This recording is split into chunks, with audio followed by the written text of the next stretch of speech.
And now the quick talk through review, features, blah, blah, blah of the Fender HM Strat, which is pretty cool. It's a reissue of that guitar we all know and love from the 80s with a few changes. This one has a Floyd Rose Special instead of the Kaler Spider, I think is the one that they put on the original guitar.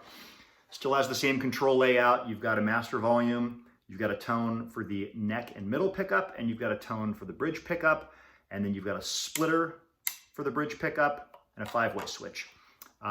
If I had my druthers, frankly, I'd lose this switch. This is kind of annoying. I like the guitar, when you go to position 2, I prefer it to auto split the humbucker so you get that Strat quack sound automatically. With this guitar, if you go to position 2 and the split is not in the engaged position, you get series humbucker with the single coil blended in parallel, which is not that quacky sound. To get that, you've got to click the switch 2, which is like if you're into rocking the fuck out and you want to be in heavy metal mode down here on the 5-way, and then you want to clean up for a verse, well, you got to switch to here, then you got to switch to here, then you got to back the volume down. That's a fucking pain in the ass from where I sit. So I don't like that, but I get why Fender did it because they did that on the original.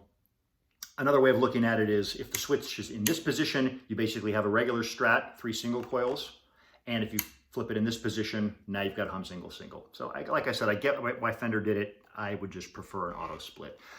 24 fret neck, super flat radius. It feels like, Jesus, I mean, they say 17 or 18, I think, in the spec. If you told me this is 20, I wouldn't be surprised. It's got a 1 11/16 nut. Actually, I measured mine with the calipers and it's slightly over 11/16, just a hair. Jumbo frets. Contoured neck heel, which is nice. You've got these nice cutouts in the back area as well.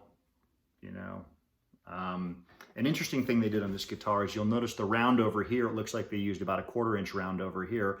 And then up top, much less of a round over. It looks like a 1/8 of an inch round over on the top.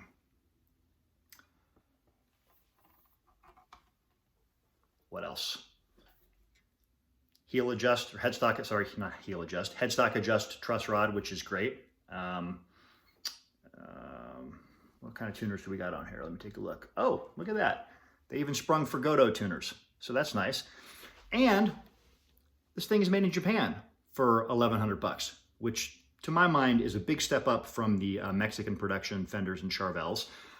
You get a Japanese made instrument, which to my mind is on par with any of the stuff coming out of the US factory, at least the production model stuff. But yet you get a nice cost savings on it. And then they even did the cool reissues of the old school knobs with the soft plastic molded inserts, which is pretty fun. We'll do sound and stuff later, but that's kind of the unboxing overview. Bam! 80s metal in the motherfucking house. In terms of color, you can see it's not quite graffiti yellow like the guitar on the right, which is a Ted Stevenson, fantastic guitar built by a guy in Canada. It's more of a, I don't know, a lighter yellow, a lemon, they call it frost yellow, but I wouldn't quite say it's like the typical graffiti yellow. It's not neon yellow either. It's just kind of a cool, pale yellow.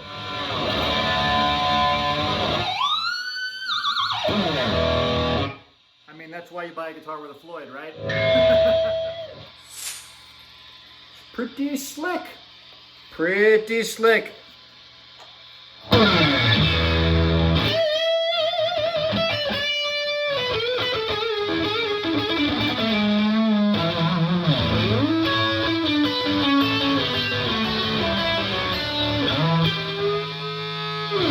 That was for you, Joe.